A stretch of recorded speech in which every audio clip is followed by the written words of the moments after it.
Africa can, Morocco can. Yes, we can. Mama Africa, rise, golden prize. Africa cup, level up. 25-5-5, AFCON now live. African football alive.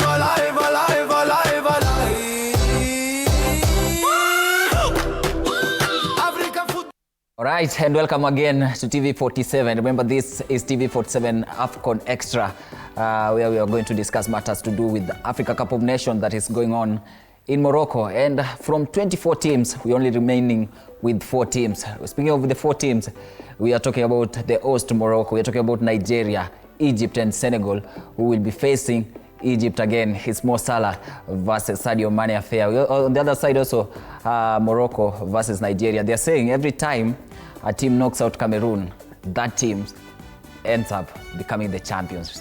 But again, sipo peke yangu, always Bar Prince is in the house. Ali vipi kaka? Safi nashukuru. Weekend imekuwa freshi. We are missing the semi-finals already. Yep. I was checking my phone, Nico, like, when is this? When is this, Vicky? Because it will be one of the biggest moments in the history of African football. 4 giants ready to battle it out. Wow. Can't wait. All right. Also, Celine, yuko ndani. Leo umeamua Super Eagles hapuna? Au jezi hakuna? Ama ulisikiza wewe alikubanta? Nime-reserve for finals. Yeah. Umeifua for that. Hapana, nime-reserve for finals. Yeah. Anasemanga nimeifua, nimeipiga pasi, nimengoja. Au sifui, niko na different. What? Nikivaa mara moja naiweka. Mara nyingine. Yes, out kwa Nairobi bana. Lazima inafuliwa wash and wear. Unajua nimespend some days huko ndani. Ni pale tunafua inaanika unavaa, unafua tena unaanika unavaa, so. You know there's a difference between where you stay bana. Na where you live. Yeye karibu jezi. Wewe ni huko. Yeye karibu jezi. Mimi lazima nifue bwana. Wewe una stay, yeye ana live. Yeah, na live. That's the difference. Guys, Africa Cup of Nations, exactly. Semi-finals. We just 4 teams remaining. Exactly. And as I've said, we are expecting to see, good football, beautiful football. Giants in the world of football. They are not only Africans, but they are almost all of them are international footballers that have made it on the biggest stage in the world. And so they are bringing their expertise, their experience in that stage. And honestly, apart from that, Danko, there's huge history between the 4 nations in terms of football, social life, politics, and name them. So we will not only watch football, but a lot of factors and a lot of things will come together: culture, diversity. So I think wale ambao tumengojea labda Morocco kuchukua mwanze kunawa mapema, because I don't see it happening. We have a lot to come. Umetaja kuhusu Morocco, tutakuwa some stats hapa na pale. Tuweza kuona how possible Morocco can win it. But Celine, from 24 we have 4. Yeah, it has been a good race. Some teams had to go home because at the end of the day it's a tournament and we need to have a winner. And I'm really happy for the teams that made it into the top 4. I feel like it's a battle for the West African teams and the North African teams, because if you look at Morocco and Egypt, they are all Arabians. You look at our Africans, pure Africans, Senegal and Nigeria. I feel like it has been a journey and I'm really happy. I'm anticipating to see who are going to make it to the final. But looking at things, there might be surprises. Yeah, but I'm really hoping Nigeria is going to make it to the finals. Let's say history and form favors Morocco, the host team. Look at so far, the Atlas Lions, they remain unbeaten in 38 official matches that they have already played at home, registering 33 wins and 5 draws. So they are the favorites heading into this tournament, but then Nigeria stands. Yes, Danko, you're right. On the side of history, they are strong. But on the other hand, within those matches, there is none of the 3 teams they've beaten in those matches. So that means this is a new page, totally a blank page. They are, having they're playing almost on a neutral stage. History, of course, again, when you look at history in this very tournament, it backs the rest of the team, the likes of Egypt, because they've won this, many times than Morocco. So for me, I feel we don't really need to go into too much history because we've seen differences in terms of changes in the technical, their technical staffs, coaching systems. We've seen changes from all those years, from the 1986 when we saw the likes of South Africa and Egypt battling out, having those grudges in terms of football. So this time round, maybe the only unique thing that we should actually be looking at zaidi, and I think yule anatazama pia angalie the Mo Salah and Sadio Mane, history or rivalry, because remember they've lived together, they've played together there in Liverpool. Yeah. Right now sasa wamekuwa rivalries. So I think we'll be talking more about it, but that is one factor, and that is one of the biggest, huge matches to wait for. Celine, you spoke about Morocco playing against Cameroon and how they dominated that match. And then some history again comes in, because today we are checking on the in-depth analysis and the possibility of even Morocco winning this tournament. They are playing at home. They have the history favors them. And now, look at this, Prince. They're saying whenever the host country knocks out Morocco, they end up knocks out Cameroon, they end up becoming the champion, or rather lifting the title. Look at the likes of Sudan back in 1970. Look at the Egypt back in 1986. South Africa 1996, when Celine wasn't yet born. Bafana, that is 1996. And also this time round, Morocco walipiga Cameroon. Another history favoring the Atlas Lions. I think their juju won't work. It's juju they are using. I don't think it will work. But if you look at that game, I feel like Morocco came in prepared, and they said, we know Cameroon is good. They have made it to the semi-final a couple of times, but they're not going to threaten us. Remember, Morocco is not rich when it comes to AFCON history, but they are doing good. And I feel like hiyo tu ni propaganda. I feel like if they really beat Nigeria, they're going to proceed, but I don't think they are going to proceed. I think they are saying that because Morocco is facing Nigeria. Nigeria is a better team compared to Morocco. Again, speaking of Morocco, the other side of Morocco, let's talk about the coach, Walid Regragui. Look at the head coach becomes the first manager to guide an African team to the semi-final of both the World Cup and Africa Cup of Nations. Because look at the World Cup back in 2022 when they knocked out Portugal in the quarterfinals, wakafika semis, and then semis France was there. Then the world champions were there. Now they are in the semis, back-to-back semi, in the world stage and also in African stage. Danko, if really Africa will not recognize or praise what Regragui has achieved in the world of the African football, I think will be wrong. This is why I'm saying this. This man has single-handedly, made sure that Morocco is on the map. He has put Morocco on the map in the world ranking, in the African rankings. He is the one, actually, to date, who has made all these, dreams into reality. The building of those stadiums, the guiding. He's not the one building, but he's definitely advising, guiding his technical bench, the federation. Because once you become the head coach of a national team, you now become the face of that country's football. Regardless of whatever decision or policies that the federation has, you become everything. So him in his own capacity has made it possible for Morocco to be where it is right now. Remember, he has that experience. He has played football before. He is, I think, he's a CAF Pro holder, UEFA Pro holder. So he has what it takes. He's a legend already. So in 1986, he was part of the team.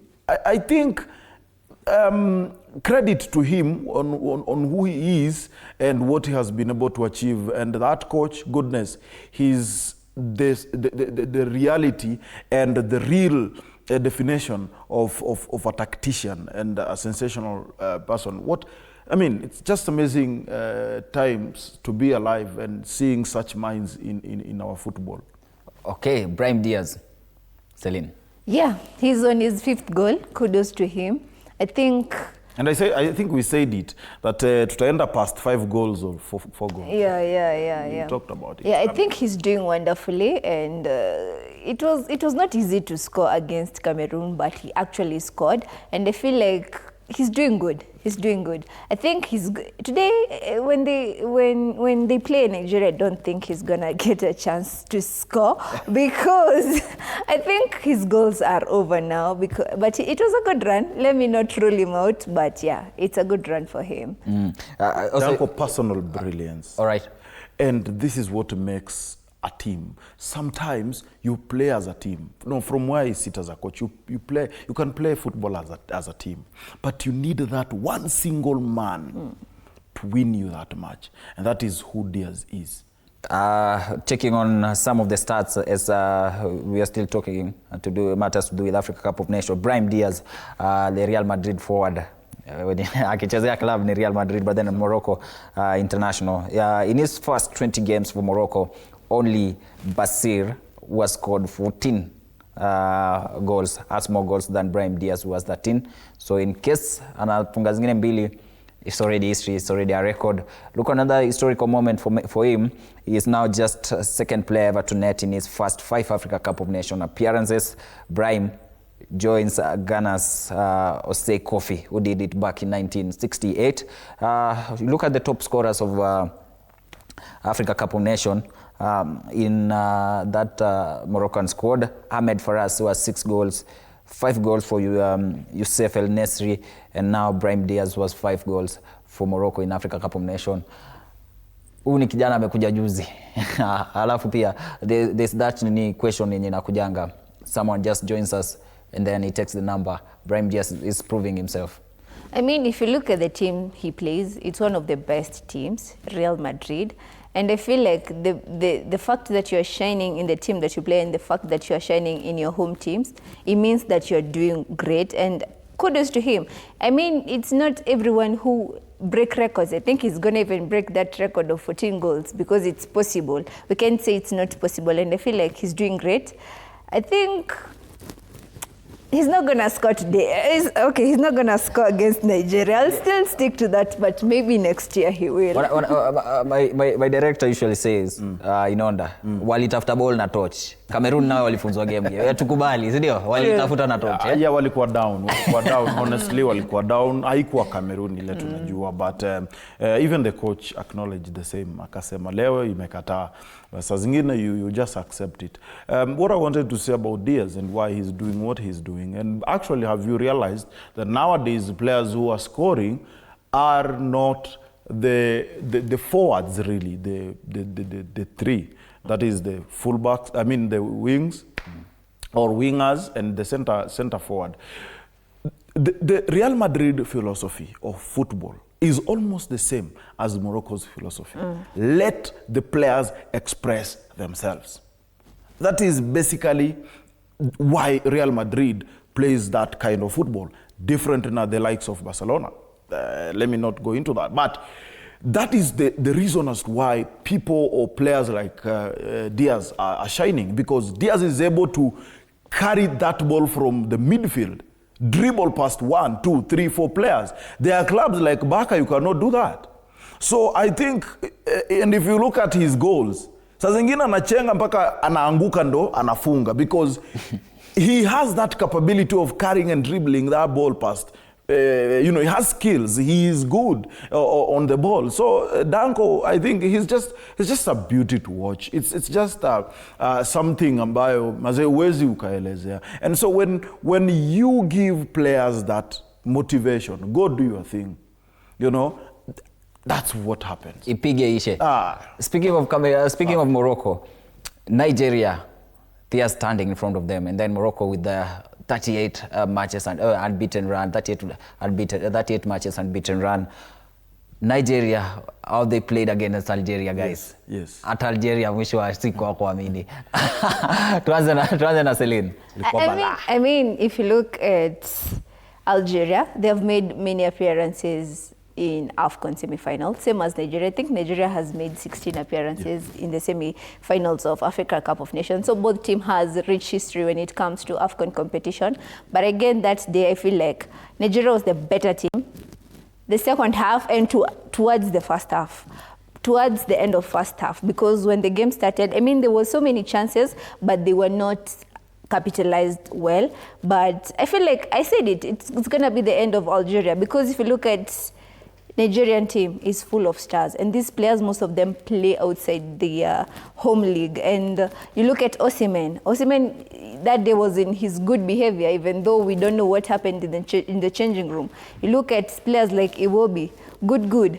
I'm really hurt that Ndidi is probably not gonna be in the game they play. It's a doubt. It's a doubt. Yeah. Yes, he will be out. Yeah, I think he'll be out the game they play next with Morocco. But all in all, the team is still solid, and I feel like they have what it takes to compete with Morocco for the final spot. There's someone who has been silent, or rather, the press has not been making that noise. We have been talking about Osimhen, we've been talking about the likes of Lookman, but guys, Iwobi, such a key player for Nigeria. Unsung heroes, and most of the time CDMs are not. It's because Iwobi is a cool kid. Yeah. That guy has lived in the England for almost his whole life. Probably that's why they're not. Yeah, maybe that's why he's not yapping like Osimhen. That guy is a cool kid. You see, we have three types of midfielders, and two main one is that stopper, that midfielder who will get that ball in the jaws of a lion. You know, we have that box midfielder, and Iwobi is that player who completes that triangle of course him. We have Ndidi, we have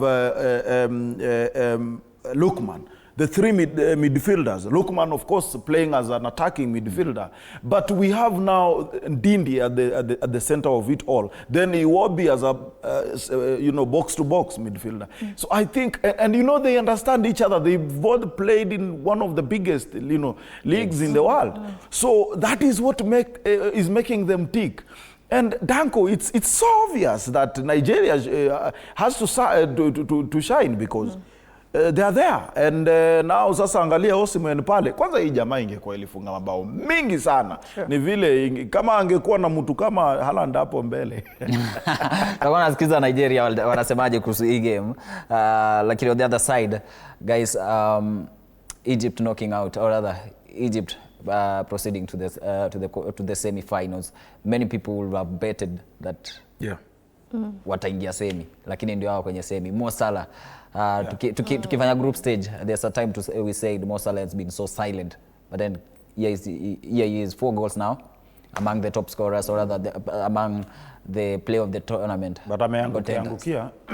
Ni bao. Piga tu bao to kuangukia Mo Salah mimi. He is still not where he's supposed to be. Yeah, sure. Nafikiri the 4 goals ni ya kutoa shame.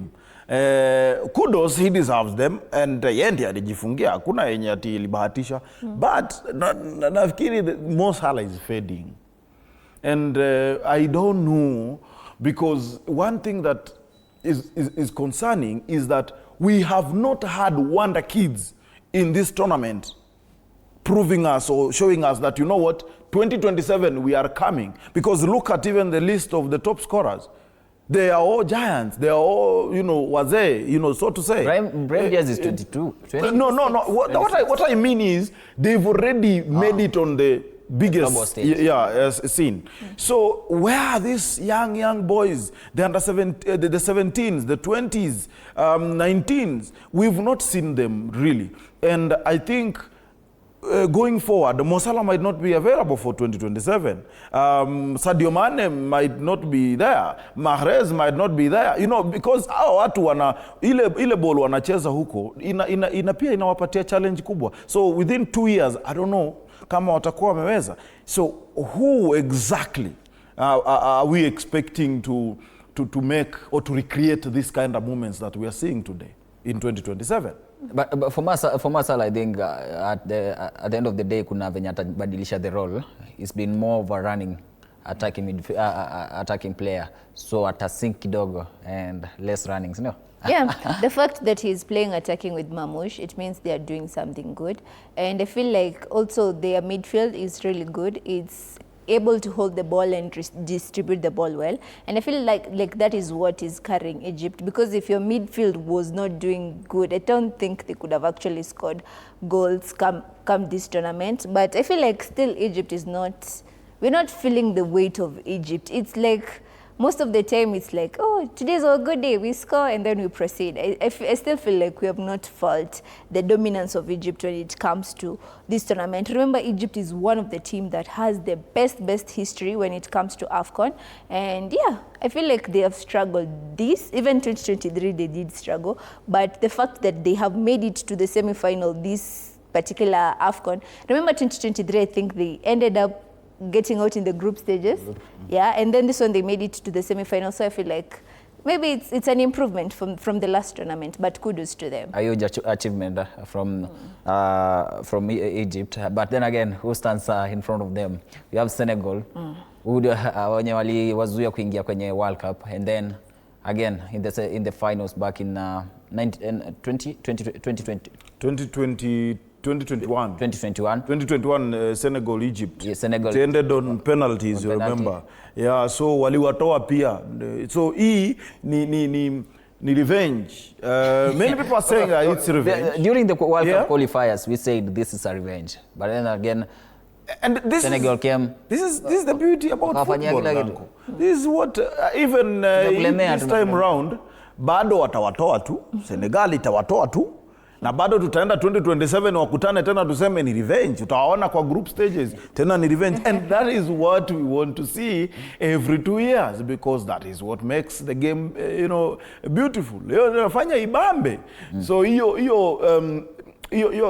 kuvurutana kwamba you beat me last year, I have to beat you this time around. I was not good tactically last time, this time nimejipanga, and that's what we want to see. We've not had a lot of injuries. All teams are good. Expect maybe some cautions and red cards here and there, but I expect that game kukua sawa, because all the managers are spoiled in terms of choices and selection. So for me, I feel it's either Mo Salah amke ama apigwe tena, because we saw what happened in 2021. Look at their game, or rather their match against Mali, Senegal. Walilemewa kidogo. I blame Mali for some indiscipline. When you have a card, you are the captain. Ukapewa kadi. Lazima box to box, data box to box match. Inaitwa? Yes. Hiyo ya kuja nikuje pia nikuje. It's box to box because haiko katikati. It's either wako kwa hii post moja ama wako kwa hii ingine. Selena, how they qualified to the semis?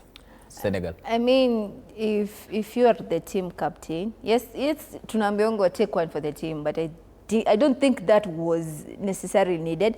But you look at Mali, I think they had this tendency of getting red cards. I think they've gotten 3 red cards in this tournament. Yeah. One against, it was Comoros, or it was which team? And then the one they got against Tunisia, and now the one they got against Senegal. And I feel like when Bissouma came out of that game, their game went down. I think their morale was not there. But again, you look even at Senegal, it's like that day they were like, oh, Mali is just another team. We are just going to come and play. And we play, it's like we are training, but it was a good game. It was a fight of, inaitangwa to the nail, ama inaitangwa nini? I don't know, yeah, but yeah. To the nail until dakika ya mwisho. Something interesting about this Africa Cup of Nations. The 4 teams are guided by African coaches. There's no European coaches, or rather Arabic coaches.